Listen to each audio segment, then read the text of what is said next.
Anova. Agnes and her sister Caroline lived in a small house in Mariakani and had to board a room at 10x guest house for me. Page 3, paragraph 5 of this document, the Prime Minister reads, thus creating a standard of living that takes into account human decency and dignity have to await a court process? If so, is the government in essence admitting that by the electorate having overwhelmingly consented to the current constitution in the background of mass poverty, that the electorate was admitting that living on less than $1 was the basic standard of living? Ishindwe! Wajua mimi ni kao ya watoto ya chini mwaka wa 80 hadi 85. Ni mahali ambapo niliweza kupata exposure kubwa sana kuhusiana na hali inayopitiwa na wananchi na watu kwa jumla katika maisha.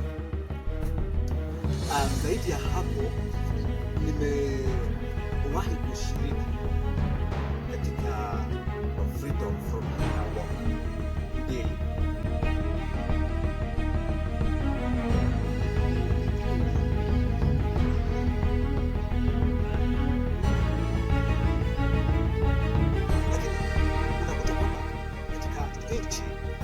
Tunayo zaidi ya nusu ya wananchi wake wakiishi umaskini wa kupindukia. Hiyo haistahili kuwa. Hii inamaanisha kwamba there is a failure somewhere in the whole machinery. If so, is the government in essence admitting that by the electorate having overwhelmingly consented to the current constitution in the background of mass poverty, that the electorate admitted living on less than $1 was the basic standard of living?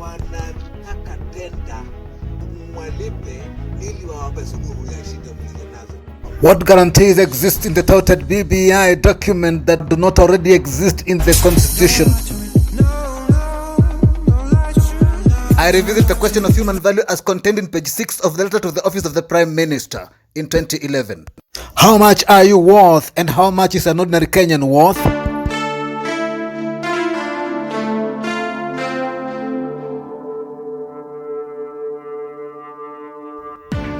There is no way the government, and any government for that matter, can manage to resolve the food poverty problem it faces if it has never touched the value of an ordinary citizen of a humble upbringing to its endeavor.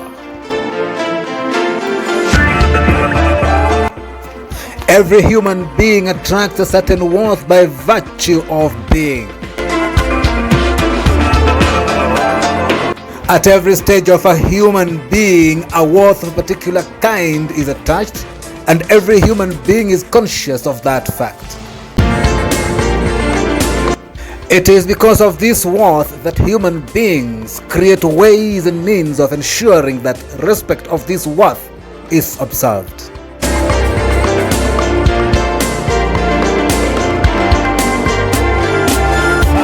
Yes, a nation must know the value of its citizenry for it to be seen to have a commitment in its protection.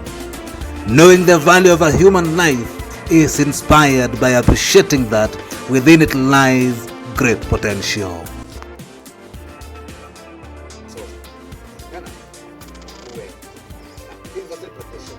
Mkenya tulipia ushuru gharama ya kudanganywa hadi lini?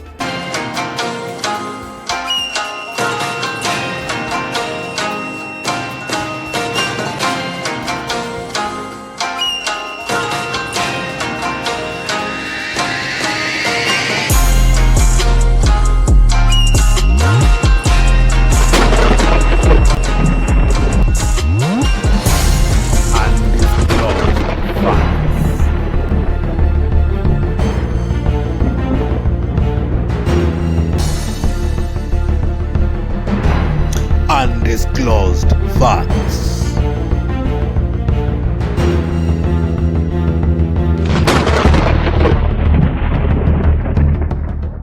Fact number one. Fact number one.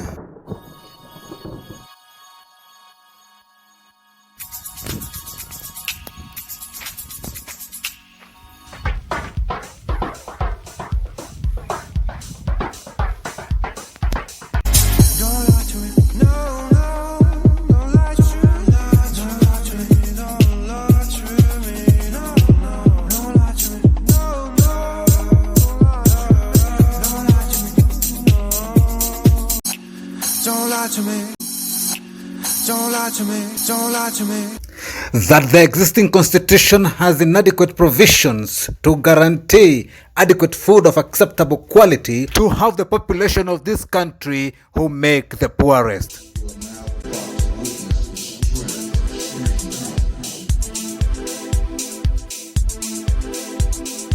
Fact number 2. Fact number 2. Don't lie to me. That the proposed BBI amendments contain guarantee of progressive realization of Article 43(1)(c) of the Constitution with other stakeholders.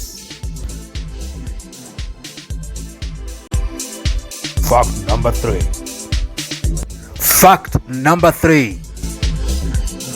Don't lie to me. That existing politicians have any intention of guaranteeing that right. Fact number 4. Fact number 4. Don't lie to me about your chance about falling in love. That without an inversely proportionate salary to politicians in the prevailing circumstances, that the spirit, purport, and objects of the Bill of Rights were human dignity, equality, equity, and freedom as the values that underlie an open and democratic society can be achieved.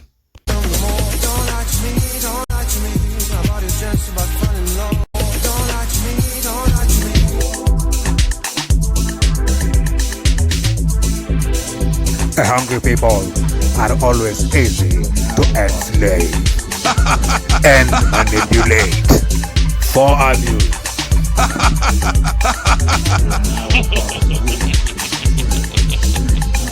Wanatakaje? Mwalipe ili wawape suluhu ya shida mlizo nazo. Kisha Walipa na wanaondoka katika vyeo hivyo kabla hata hamjawahi kupata yale ambayo walidai. lakini wao watarudi nyumbani kama wamejiimarisha zaidi kabisa. Thamani ya Mkenya wa kawaida tutaijuaje? Jibu lake ni rahisi. Thamana ya mwanadamu haiwezi kulinganishwa na ile ya mifugo, wakiweko kuku, bata na kadhalika.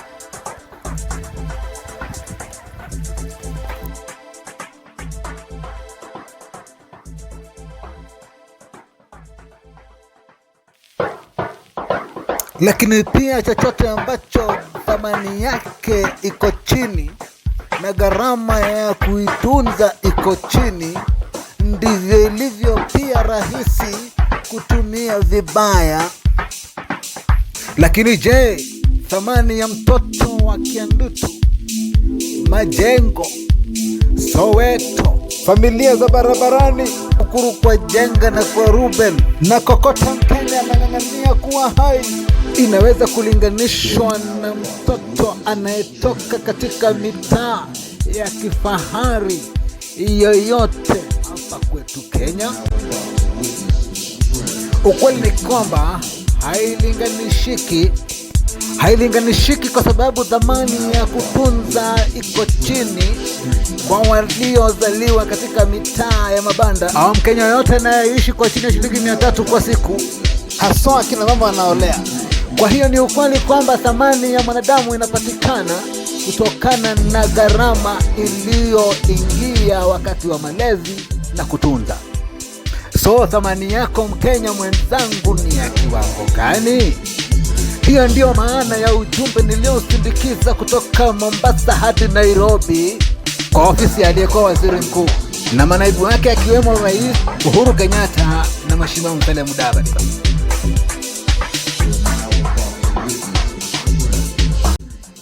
The importance of respecting and observing the worth of a human being is innate by virtue of human beings' social nature, portrayed by the importance attached to rights, rituals, and laws, which aim to safeguard the perpetual respect for human value. Yet for my dear country, it has become a question of kufa mgonjwa, kufa daktari. The doctor is not interested in the recovery. So the patient, which is my country, is not recovery. And the longer the patient remains on the life support machine, the better it is and more beneficial for these quack doctors. Unajua life support machine ni gani? Madeni ambayo tunakopa kama nchi, ambayo yamekuwa ndio saratani nchi ya Kenya inaugua. Kama Mkenya wa sasa ameendelea kuwa masikini na kudhoofika kutokana na kutolindwa na katiba, na pia idadi yao kuongezeka ni kutokana na walioko uongozini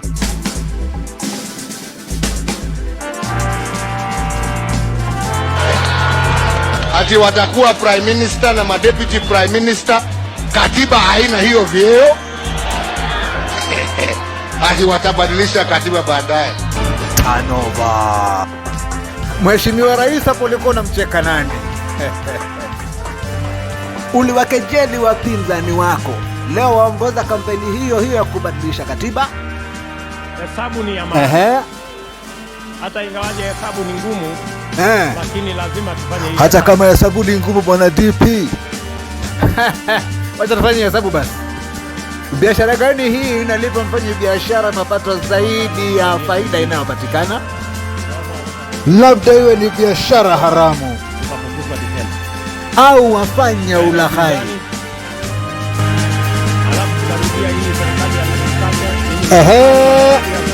Huko pia mkafanya mambo yenyu.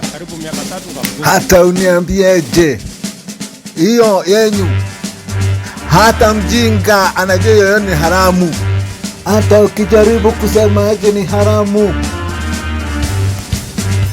What good is infrastructure that only serves the interests of the few rich, which adds the burden of living to the rest of the population struggling to exist for generations to come?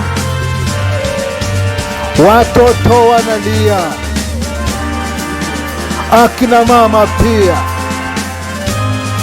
familia zimevunjika, hasa familia za wanandoa wachanga, kwa kuwa mbinu za kujimudu zimewalemea.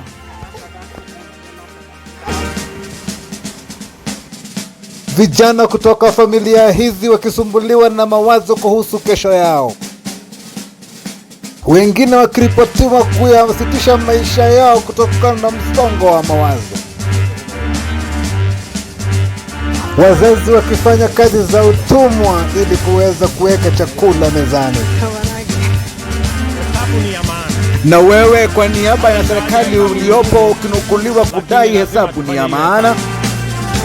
Maana ya hesabu ya kiwango cha walioko katika umasikini kuongezeka ni ipi kama sio kuwatumia kwa unyanyasaji?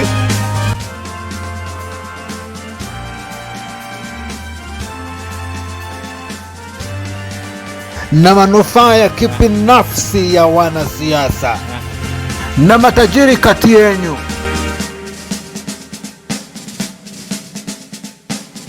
Sheria bora si utamu wa maneno wala maelezo tupu, ila ni vitendo vinavyotekelezeka kuambatana na sheria zilizowekwa. Kiumbe anayekula kwa bahati kama hawa haitwi mtu, anaitwa nyani. Maswali wa Kenya wanataka kujua. Je, sisi ni nyani? Politicians have raped this country over and over again, from one scandal to another, turning over the poor to their insatiable lust for their no-setting political debauchery. I have sacrificed 30 years of marriage, and I have sacrificed for marriage. I walked from Mombasa to Nairobi to bring to the government the letter entitled Kula ni haki isiwe bahati, which took me 21 days to deliver to the Prime Minister's office on the 15th of June 2011. 3 times I narrowly escaped death along the route. At Mboinzao, I almost got mauled by 3 hyenas that appeared suddenly from the forest. Prior to that, there was an incident after Melikobwa where I was attacked by a rogue elephant. And then after that, by highway robbers. And I managed to get to Nairobi. Thanks be to God. The message on page 6 of that document, titled Human Value, is the same model being used by the American government under the presidency of Joe Biden and his vice president Kamala Harris, to bring sanity to a disrupted economy, disrupted by bad leadership that preceded that government, gun violence, and the ravages of the COVID-19 pandemic. It is so interesting that what the political architects of this country could not find use has found use in a superpower country. An exact model of human value that was rejected in Kenya has found value in America. It came to the government of Kenya 10 years earlier, but it never got to see the light of day. That says that the stone that the builders rejected has found use elsewhere. Who are we as a country to not apply the same in our country? If America can find use of the kind of my brains that found no use in our country, unless of course we want to remain a begging nation. That's all. Kuipenda nchi yako kama ilivyo kuipenda mazingira ndio kipimo halisi cha ukomavu wenye lengo la kuboresha vilivyo dhaifu kati yetu.